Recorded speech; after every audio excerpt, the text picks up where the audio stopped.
बहुत बार ऐसा होता है कि घर में सब्ज़ी नहीं होती या फिर हमारी सब्ज़ी खाने का या बनाने का भी मन नहीं होता। तो ऐसे में ये जो टमाटर की चटनी है आपको बहुत ज़्यादा पसंद आएगी। अच्छी बात इसकी ये है कि आप इसको एक बार बना के कम से कम 1 से डेढ़ महीना स्टोर भी कर सकते हो और इस चटनी को आप रोटी, पूरी, पराठा, चावल और इडली डोसा के साथ भी खा सकते हो। तो बहुत प्यारी-सी रेसिपी है। तो इसके लिए सबसे पहले हमें करीबन 4-5 ग्लास पानी अच्छा-सा गरम कर लेना है और फिर इसमें डालने हैं टमाटर। मैंने आधी किलो टमाटर लिए हैं और ये देसी टमाटर हैं, आप वो लाल वाले टमाटर भी ले सकते हो।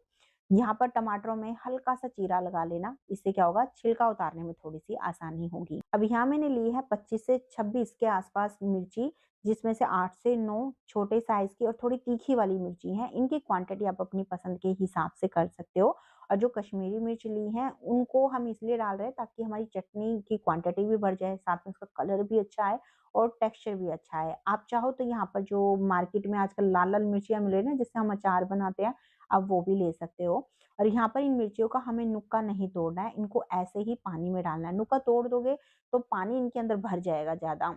अब बस आपने ढककर इसको तेज़ आँच पे 5-6 मिनट के लिए पका लेना है। यहाँ पर हमें बहुत ज़्यादा भी इसको पकाने की ज़रूरत नहीं है, सिर्फ़ इतनी देर ही इसको रखना है कि जो मिर्ची और टमाटर थोड़े सॉफ्ट हो जाएँ और इनको पीसने में आसानी हो।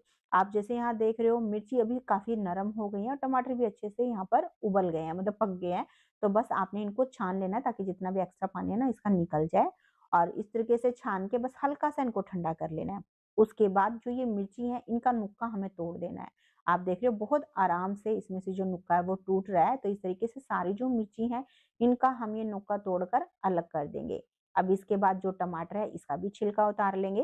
वैसे छिलका उतार लोगे तो टेक्सचर भी अच्छा आता है, थोड़ा टेस्ट भी बढ़िया आएगा। आप चाहो तो इसे बिना छिलका उतारे भी यूज़ कर सकते हो अगर आपको छिलके से कोई प्रॉब्लम नहीं है तो। तो इस तरीके से हमें दोनों चीज़ों को अच्छे से साफ करके रख लेना है। उसके बाद हमें लेना है मिक्सी का जार और दोनों ही चीज़ें टमाटर और ये लाल मिर्च इकट्ठा ही इसमें डाल देंगे। अब मैं थोड़ा-सा यहाँ पर करीबन 2 टेबलस्पून के आस-पास पानी भी डाल रही हूँ ताकि लाल मिर्च को पीसने में थोड़ी-सी हमें आसानी हो। बस अब आपने ढक्कन लगाना है और उसको बढ़िया से पीस लेना है। पीसने के बाद यहाँ पर इस पेस्ट का जो टेक्सचर है मैंने हल्का-सा दरदरा रखा है। आप चाहो तो बिल्कुल फाइन भी पीस सकते हो। बहुत सारे व्यूअर्स होते हैं ना जिनको बिल्कुल फाइन वाली बिल्कुल अच्छी से पिसी हुई चटनी पसंद होती है, तो आप उस हिसाब से मतलब इसको पीस लेना। पीसने के बाद अब हमें आँच पे रखनी है कढ़ाई या पैन और इसमें डालना है आधा कप ऑयल। तो हम यहाँ पर चटनी को स्टोर करने वाले हैं इसलिए तेल की क्वांटिटी थोड़ी-सी आपने ज़्यादा रखनी है। अगर आप कम क्वांटिटी में बना रहे हो या फिर आपको ये है कि भई 4-5 दिन में ही खत्म कर देनी है, तो फिर आप यहाँ पर तेल को कम भी कर सकते हो। तेल को गरम करने के बाद अब इसमें मैंने 1 छोटी चम्मच डाला है सरसों का दाना। आप यहाँ राई भी ले सकते हो, आधी छोटी चम्मच जीरा, 1 छोटी चम्मच चना दाल और आधी छोटी चम्मच उड़द दाल। अब मीडियम आँच पे इन सारी चीज़ों को हम भून लेंगे। आप देख रहे हो बढ़िया से चना दाल, उड़द दाल सारी चीज़ें भुन गई हैं। अब इसमें मैं डाल रही हूँ 6 से 7 लहसुन। लहसुन को मैंने थोड़ा-सा पतला और लंबा कट किया है। ये चटनी में देखने में बहुत सुंदर लगते हैं। आप चाहो तो थोड़े छोटे साइज़ की जो लहसुन होते हैं उसको साबुत भी डाल सकते हो या फिर थोड़ा मोटा-मोटा कट करके भी डाल सकते हो। अब साथ में करीबन 10 से 12 मैंने करी पत्ता भी डाल दिए हैं, बस अब इनको भून लेना है। यहाँ पर हमें हल्का-सा इसका कलर चेंज करना है, जब आपको लगे कि ये थोड़ा-थोड़ा ब्राउन सा कलर लहसुन के ऊपर आने लगा है, उसके बाद इसमें 1 टेबलस्पून डालेंगे लहसुन का पेस्ट। तो लहसुन थोड़ा ज़्यादा डालोगे ना टमाटर की चटनी में बहुत बढ़िया टेस्ट आता है इसका। तो मैंने तो इसको कूट के डाला है, आप इसका पेस्ट भी डाल सकते हो। साथ में ही आधी छोटी चम्मच के आस-पास मैंने कद्दूकस करके अदरक भी डाल दिया है। अब बस हमें लहसुन को भी थोड़ा-सा भून लेना है, यहाँ बहुत ज़्यादा इसका कलर चेंज करने की ज़रूरत नहीं है, बस इतना ही भूनना है कि इसका जो कच्चापन है, वो थोड़ा-सा कम हो जाए। अब इसके बाद जो हमने मिर्ची और टमाटर का पेस्ट बना के रखा हुआ है, वो सारा डाल देंगे और साथ में ही इसके डालेंगे 1/4 छोटी चम्मच हल्दी पाउडर, 1 छोटी चम्मच धनिया का पाउडर और 1 छोटी चम्मच नमक। तो स्टार्टिंग में हमें नमक थोड़ा-सा कम ऐड करना है, आगे हम नमक एडजस्ट कर लेंगे। बस बढ़िया से सारी चीज़ों को मिक्स कर लेना है। अब इसके बाद ढक्कन लगाना है इसको और लो टू मीडियम फ्लेम पे इसको पका लेना है। अच्छे से पकाना है जब तक कि जो चटनी है वो अपना ऑयल सेपरेट नहीं कर देती। बीच में 1 से 2 बार इसको चला देना ताकि नीचे तली पे ये चिपके नहीं। तो आप देख सकते हो यहाँ पर चटनी बहुत अच्छे से कुक हो गई है, ऑयल इसने सारा सेपरेट कर दिया है। अब इस स्टेज पे 1 छोटी चम्मच इसमें कसूरी मेथी डालेंगे और साथ में ही आधी छोटी चम्मच देसी खांड या फिर चीनी भी डाल सकते हो। वैसे मीठे की क्वांटिटी आप अपने टेस्ट के हिसाब से थोड़ी-सी कम-ज़्यादा भी कर सकते हो।